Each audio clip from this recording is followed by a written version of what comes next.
Hello friends, मैं हूं अलका यादव। जी हाँ, एक बार फिर से हाजिर हूं आप सबके सामने एक और कहानी लेकर। और आज की कहानी का नाम है दो हीरे। एक बार की बात है, एक बार एक स्वामी जी थे और वो अपने जब भी उपदेश दिया करते थे या प्रवचन दिया करते थे तो वो हमेशा बार बार बोला करते थे, धन कमाओ।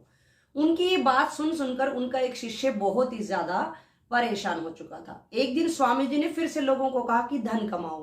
तो उसके बाद जैसे ही प्रवचन समाप्त हुए, उस शिष्य ने जाकर गुरुदेव से पूछा कि गुरुदेव, आप सन्यासी हैं, आप ये किस तरह की बातें करते हैं कि धन कमाओ धन कमाओ, मुझे बिल्कुल समझ नहीं आता है, कृपया करके मेरा मार्गदर्शन करें।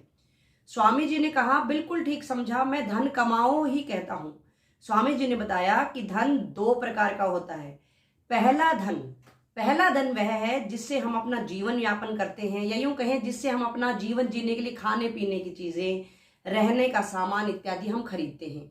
और दूसरा धन है हमारा चरित्र का निर्माण करना। लेकिन अब भी गुरुदेव को लगा कि उनके शिष्य को वो कुछ ज्यादा बात समझ नहीं आ रही थी। तो स्वामी जी ने कहा कि चलो, इस बात को अच्छे से समझाने के लिए मैं तुम्हें एक कहानी सुनाता हूं। और स्वामी जी ने अपनी बात को समझाने के लिए उसको एक कहानी सुनानी शुरू की। और उन्होंने बताया कि एक बार की बात है, एक बार एक व्यक्ति अपने नौकर के साथ बाजार में गया ऊंट खरीदने के लिए। और उस व्यक्ति ने बाजार में जगह जगह देखा और उसको एक ऊंट पसंद भी आ गया। और उसके बाद वो तुरंत ही उस ऊंट को खरीदकर अपने घर ले आया।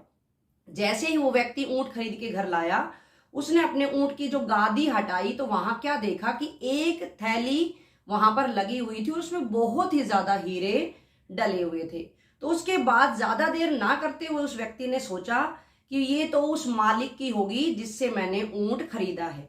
तो उसके मन में विचार आया कि मुझे ऊंट के मालिक को ये थैली वापस कर देनी चाहिए। तुरंत ही वो वापस बाजार की तरफ फिर से लौट गया और वो बाजार में पहुंचा तो उसको वहां पर ऊंट का मालिक दिखाई दे गया। और उसने जाते ही वहां बताया कि मैं ऊंट लेकर गया था, मेरे साथ एक थैली भी चली गई है और उसमें आपके ये सामान है। उसके बाद जो ऊंट का मालिक था उसने उसको अपने पास थैली को लिया और देखा उसमें हीरे थे।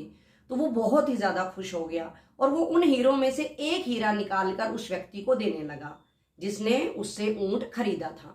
तो उस व्यक्ति ने मना किया और उसने कहा, नहीं नहीं नहीं, मैं तो बिल्कुल हीरा नहीं लूंगा। बार बार जब ऊंट के मालिक ने उसको बार बार हीरा देने की जब जिद करनी चाहिए तो उस व्यक्ति ने कहा कि मैं तो दो हीरे पहले ही ले चुका हूं। सिर्फ उस व्यक्ति की इतनी बात सुननी थी कि जो हीरों का जो मालिक था, या यूं कहें कि ऊंट का जो पहले मालिक था, उसको बहुत ही ज्यादा गुस्सा आ चुका था। और गुस्से गुस्से में उसने थैली में ये सोचा कि मैं अपने हीरे गिन लेता हूं, कभी ये दो ही बोल रहा है, पता नहीं कितने निकाल लिए होंगे। और वो अपने वहां पर हीरे गिनने लगा। उसके बाद वो बहुत ही ज्यादा हैरान हो गया। उसने पाया कि उसकी थैली में उतने ही हीरे अब भी मौजूद थे जितने पहले थे। वो बहुत ही ज्यादा हैरान और परेशान हो गया और उसने उस व्यक्ति को कहा कि तुमने तो हीरे कहाँ से ले लिए, इसमें तो कुछ भी नहीं है। तो उस व्यक्ति ने मुस्कुराते हुए कहा कि मैंने दो हीरे पहले ही रख लिए हैं। पहला हीरा है ईमानदारी और दूसरा हीरा है आत्मसम्मान। तो सिर्फ इतना समझाना था कि स्वामी जी का जो शिष्य था उसको पूरी बात समझ आ गई थी। तो देखा बच्चों और दोस्तों, मैं भी इस कहानी से कोई स्पेशल आपको कुछ अलग सी शिक्षा नहीं देना चाहती हूँ। मैं भी सिर्फ और सिर्फ यही कहना चाहती हूँ कि हमारे जीवन के लिए भी, हम सबके लिए दो ही हीरे महत्वपूर्ण हैं। सबसे पहले आपका और मेरा, हम सबका आत्मसम्मान, और उसके बाद ईमानदारी की भावना।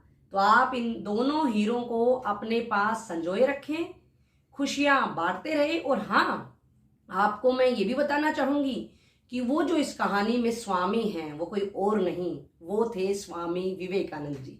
तो आप लोग खुश रहें, सुरक्षित रहें, मेरे साथ बने रहें। अगले सप्ताह फिर मिलेंगे। नमस्कार।